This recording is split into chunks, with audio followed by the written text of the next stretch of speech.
तो मीडिया ने उसको छाप दिया कि वो स्वाइन फ्लू से मर गया। क्योंकि मीडिया को इसमें क्या इंटरेस्ट है, अखबार वाले ये जो खबर छाप रहे हैं इसके लिए उनको पैसा मिल रहा है। मीडिया में काम करने वाले मेरे बहुत सारे दोस्त हैं। दिल्ली में एक बहुत बड़ा अंग्रेजी अखबार है, उसका एक एडिटर है जो मेरा बहुत अच्छा दोस्त है। मैंने उसको एक दिन पूछा कि तुम्हारे अखबार में 15 दिन से हर दिन हेडलाइन छप रही है कि स्वाइन फ्लू पुणे में फैल गया, स्वाइन फ्लू वहां फैल गया, स्वाइन फ्लू वहां फैल गया, 11 मर गए, अब तक इतने प्रभावित हो गए। ये जो खबर तुम दे रहे हो, इस खबर में तुम मुझे कोई 1, 2, 3, 10, 20, 50 लोगों के नाम दे दो, पते दे दो जिनको स्वाइन फ्लू हो गया है, मैं उनके घर वालों से मिलना चाहता हूं। तो कहने लगे वो नहीं है हमारे पास। मैं पूछा फिर खबर कैसे छाप रहे हो? कहने लगा खबर तो ऊपर से आ रही है। मैं बोला ऊपर से कहां से आ रही है? तुम्हारे ऊपर कौन है? तो उसने कहा मैं तो एडिटर हूं, लेकिन मेरे ऊपर अखबार का मालिक है। आप जानते हैं एडिटर मालिक के नीचे होता है। कहने लगा मालिक के यहां से खबर आ रही है और मालिक के यहां से यह आदेश आ रहा है कि यह पहले पेज पे खबर लगनी चाहिए और ऐसी जगह लगनी चाहिए जहां सबकी नजर पड़ती है। फिर मैंने पूछा इसमें खास बात क्या है जो पहले पेज पे लगनी चाहिए? तब उसने कहा इस खबर के साथ चेक भी आता है, ड्राफ्ट भी आता है, पैसे आते हैं, और जितने ज्यादा बड़े अमाउंट का चेक आता है उतने ही बोल्ड लेटर्स में हम इसको छापते हैं।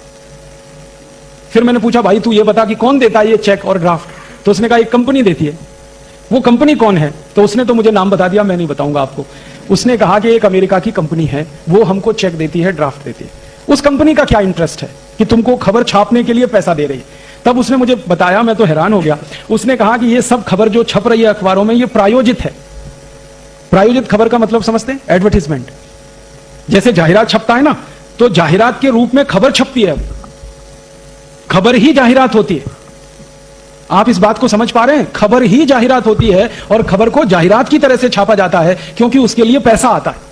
और जास्ती पैसा आता है तो पहले पेज पे छापते हैं, कम आता है दूसरे पेज पे छापते हैं, और कम आता है तीसरे पेज पे छापते हैं। किस पेज पर छपेगा वो पैसे से तय होता है। और ये जो एडिटर है ये कोई साधारण अखबार का एडिटर नहीं है, हिंदुस्तान में सबसे ज्यादा बिकने वाले अंग्रेजी अखबार का एडिटर है। और वो एडिटर का मालिक उसको आदेश दे रहा है कि ये छपना चाहिए, इसके साथ इतना चेक है, इसके साथ इतना ड्राफ्ट है। तो आप समझ लीजिए कि मीडिया में ये जो छप रहा है ये पैसे की ताकत से छप रहा है, इसमें सच्चाई नहीं है। बस एक ही बात है, दहशत पैदा हो इनके मन में, डर पैदा हो जाए इनके मन में, आतंक पैदा हो जाए इनके मन में। तो वो डर, दहशत और आतंक आप में पैदा करके तैयार कर रहे हैं आपको, क्योंकि थोड़े दिन में उनकी वैक्सीन आ जाएगी। वो वैक्सीन धड़ाधड़ आप खरीदें और लगवाना शुरू कर दें, इसकी तैयारी चल रही है। इसके लिए सारा खेल चल रहा है। मीडिया में 10, 20, 50 कोटी रुपए खर्च करके कंपनी हजारों कोटी का बिजनेस करने का सपना देख रही है। हाँ, यहां पे वैक्सीनेशन का काम ऐसे चलता है जैसे दूध और दही बेचने का काम चलता है। कि जैसा अभी बताया कि पत्नी का पति मर गया और उसके मन में इतनी दहशत और इतना डर कि उसने अपने पति के अंतिम शरीर को, माने आखिरी यात्रा को 5 फीट दूर से प्रणाम किया। माने दहशत इतनी जास्ती है कि जो धर्म पत्नी अपने पति के साथ सालों साल रही एक ही कमरे में, एक ही बिस्तर पर, जब उसको ये डर लग गया कि इसको स्वाइन फ्लू हुआ और उससे ये मर गया, तो दूर से ही उसने प्रणाम कर लिया। ये हद है, ये लिमिट क्रॉस हुई है डर की, दहशत की। और ये लिमिट क्रॉस कराने में मीडिया ने बड़ी ताकत लगाई है। मीडिया में 10, 20, 50 कोटी रुपए खर्च करके कंपनी हजारों कोटी का बिजनेस करने का सपना देख रही है। बेफिक्र रहिए, बिंदास रहिए। ये वायरस एक तो है नहीं, इसलिए आप मत घबराइए, आप मत डरिए। और आप घबराना बंद कर देंगे, डरना बंद कर देंगे तो आप दूसरों को ये बात कह सकेंगे, वो भी घबराना बंद कर देंगे, डरना बंद कर देंगे। हमारे देश की सरकार चलाने वाले नेता और मंत्री, उनको इस तरह की बल्क परचेज करने में करोड़ों रुपए की रिश्वत होती है।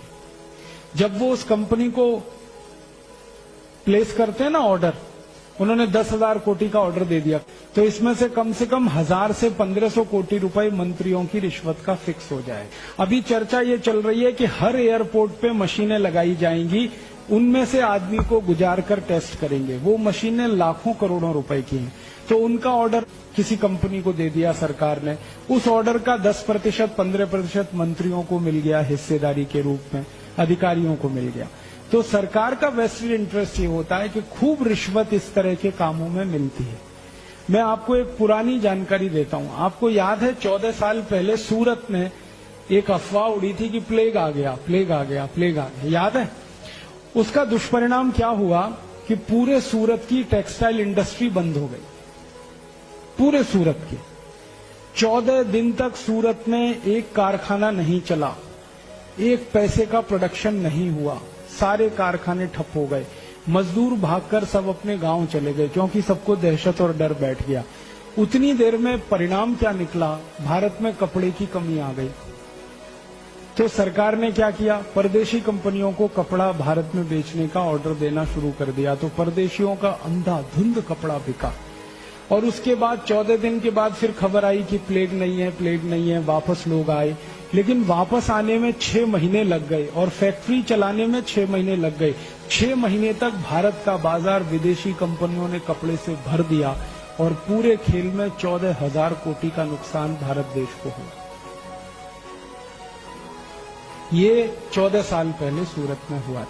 फिर बाद में वैज्ञानिकों ने जांच की तो पता चला कोई प्लेग नहीं था, सिर्फ अफवाह थी।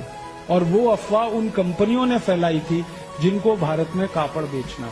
1816-18 में 2 साल भयंकर फ्लू हुआ था, एवियन फ्लू। उस समय अमेरिका की कुछ कंपनियों ने वैक्सीन बेचे थे। एवियन फ्लू के जो वैक्सीन लगाए गए ना लोगों को, वो सब लोग मरे।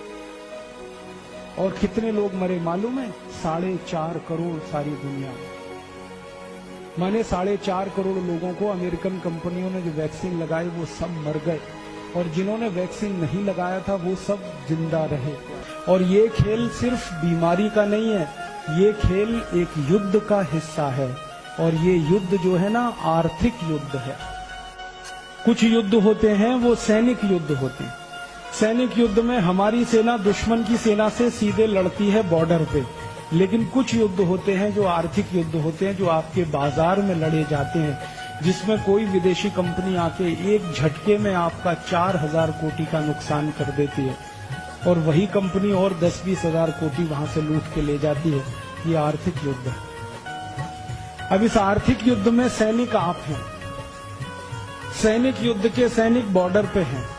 आर्मी के, एयरफोर्स के, नेवल फोर्स के सैनिक हैं। वो बॉर्डर पे देश की एक-एक इंच जमीन की रक्षा करने के लिए लड़ रहे हैं। तो आप देश के आर्थिक युद्ध के सैनिक बने, जो देश का एक-एक रुपया, एक-एक पाई, एक-एक धन की संपत्ति को बचाने की लड़ाई लड़े। इसलिए सैनिकों का दिमाग साफ होना चाहिए, क्लियर होना चाहिए अपने उद्देश्य के प्रति और अपनी संपूर्ण समर्पण के प्रति। आपका उद्देश्य अगर आपको साफ दिख रहा है तो युद्ध में आप लड़ेंगे और जीतेंगे।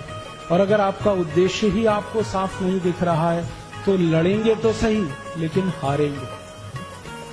इसलिए ये आज का कार्यक्रम रखा गया कि ये आर्थिक युद्ध भारत के खिलाफ शुरू हुआ है और इस युद्ध में बड़े बड़े लोग शामिल हैं।